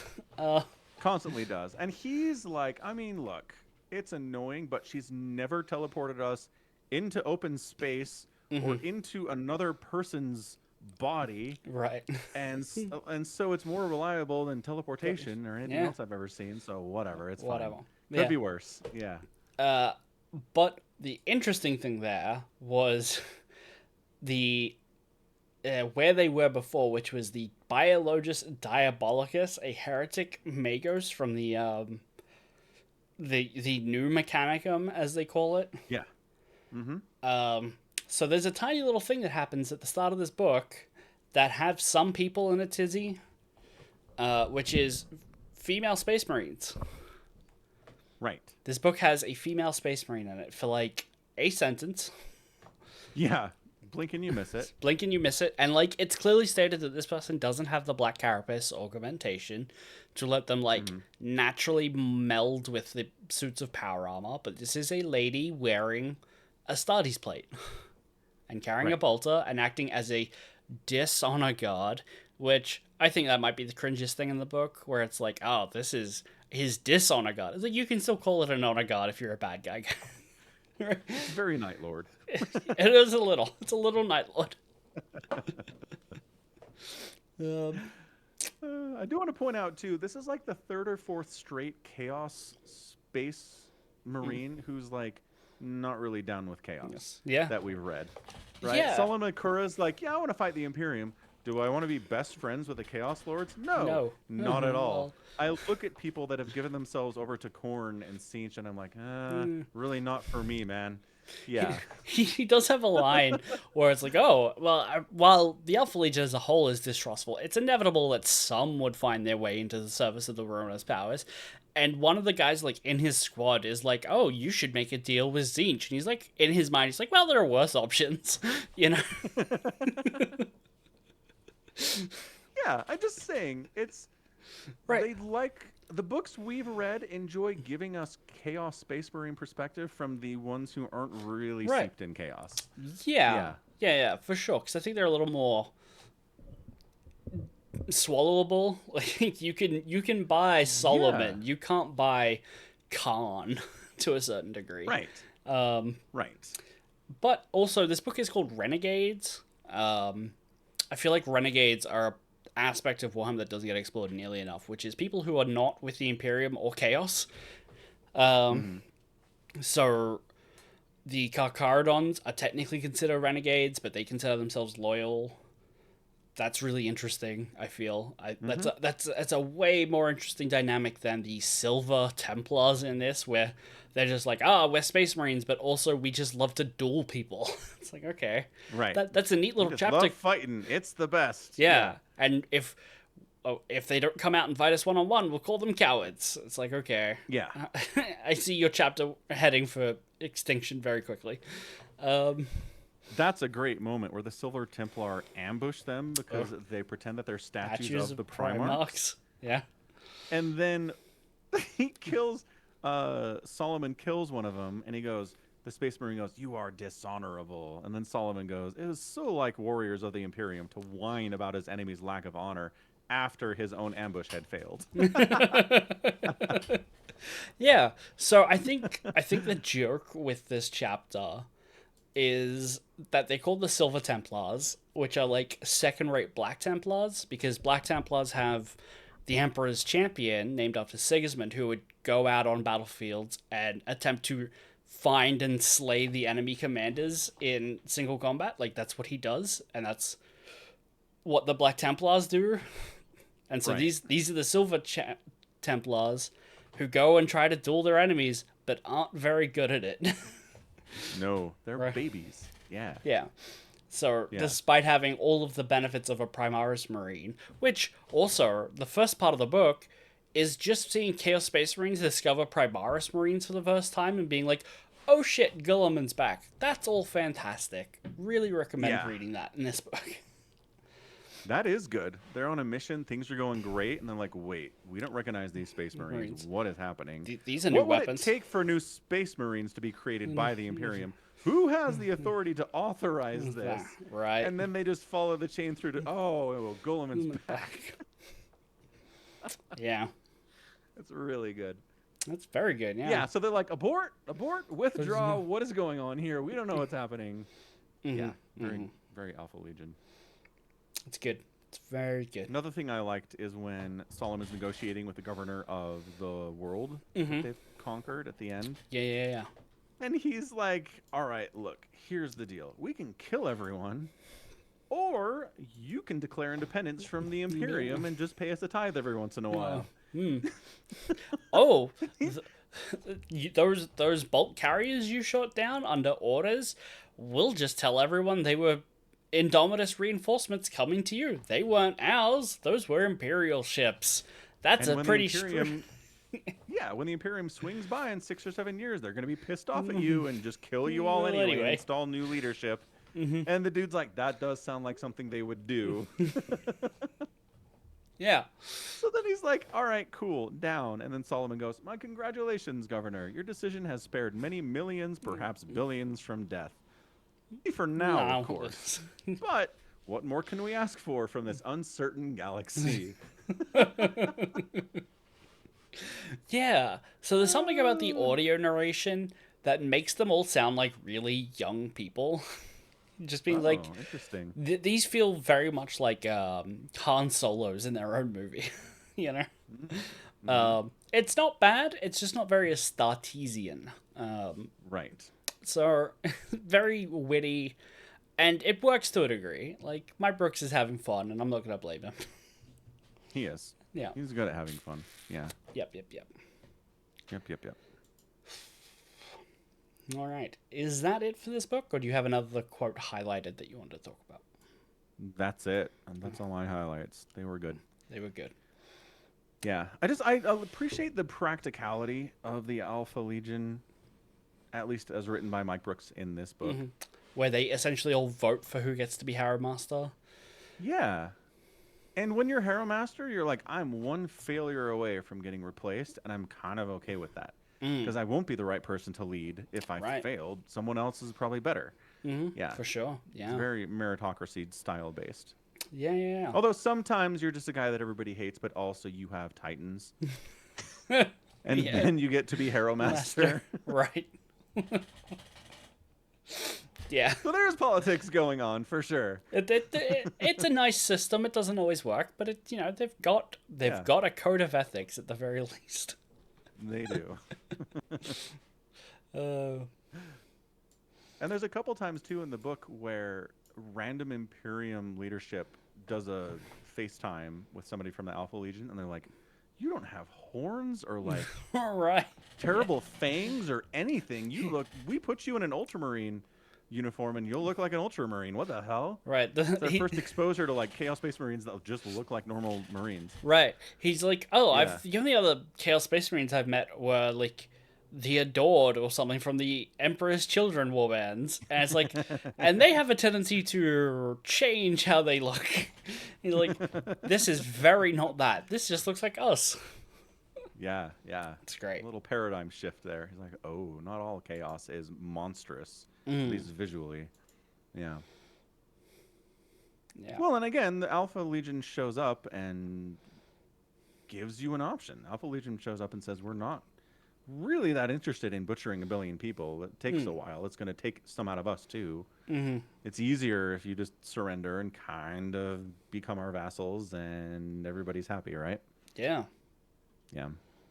Anyway, good stuff. Good stuff. Good stuff. So, this is a 2-book series, although it is an anthology series. Uh-huh. Renegades. So the next one is a Emperor's Children book. Renegades Lord of Excess. We can read that if you'd like. Or if you're not feeling very Chaos Space Marine, because this is kind of more of the regular Chaos Space Marine. I've read this one. It's good. I enjoyed it. It is. But again, I don't think it's strictly very related, so it's one of the books that can kind of go back on the list if you want to spin the wheel instead. Let's spin the wheel. Let's see where it takes us. Spinning the wheel. Let me give you the wheel to look at. All right. Share my screen so you can see that. There we go. Oh, that's still got me on there. There we go. Yeah. So, let's look at the wheel. What's available on the wheel that we're really interested in? Sons of the Hydra? Good question. More Alpha Legion? Right? Fabius Bile, still there to be read. Warhammer Crime. So the Crime series is about like 6 books. Each of them is like...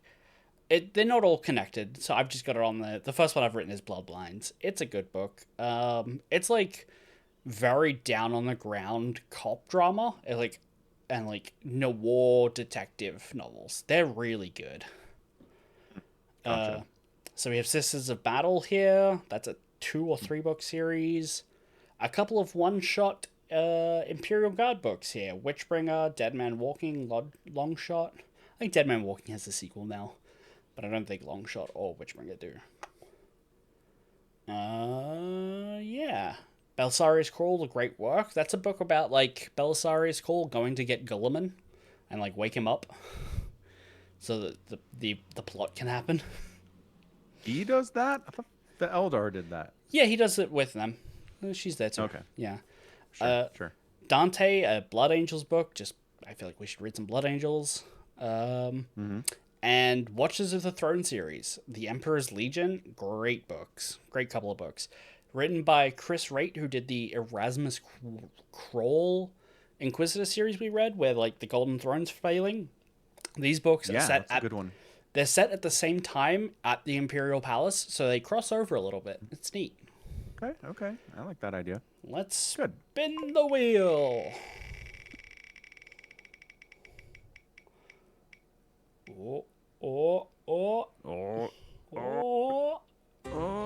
Witchbringer.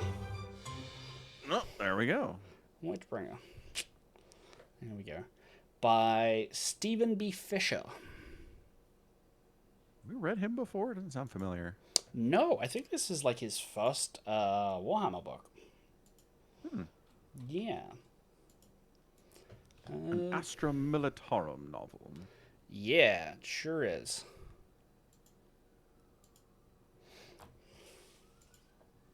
All right. Done. Done and done. Witchbringer.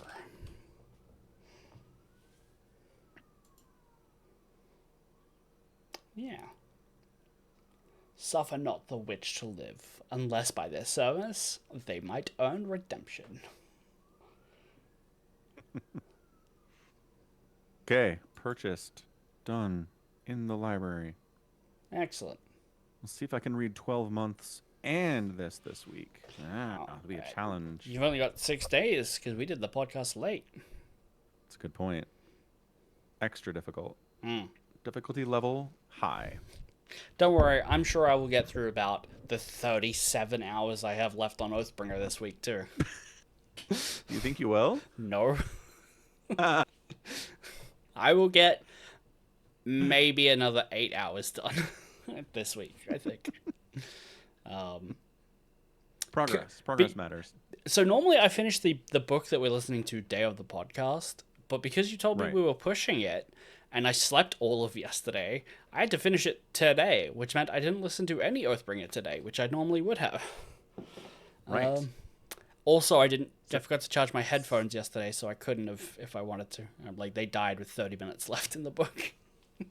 Yeah, that's gonna be Yeah. It's gonna be an obstacle, sure. Yeah. All right. Sounds good. We'll wrap this thing up then. Cool. All right. Thanks everyone for hanging out for another edition of the Falcon Paladin Hour, talking about random stuff, video games, anime, how many katanas Samacron owns, as well as Warhammer. This was our... We'll be back next week with more Warhammer book to talk about, and maybe some more anime as well. I don't know, maybe some video game stuff in there too. You know the drill. You can check us out at twitch.tv/Somicron for the live experience. Like, you can join Aki here and Gallons and all sorts of great people like that. You can watch it on youtube.com/@Somicron. You can find our Rogue Trader VODs over at twitch.tv/FalconPaladin if you go to videos there. And you can support the pod at patreon.com/Somicron and by buying merch at FalconPaladin.store. So, thanks again for hanging out. Enjoy the week. We certainly will. And we'll see you in 6 days. And as Aki said, once again, this is a 2-hour pod, not an hour. We need to rebrand, but I believe on the screen it just says Falcon Paladin Podcast. So I think we've taken care of that. Well, Well done, FalPal. Somicron. We're the FalPals. Maybe I'll... Sorry, maybe... FalPal Podcast. Maybe I'll change it to FOUL and we'll just swear a bunch. Like, really? And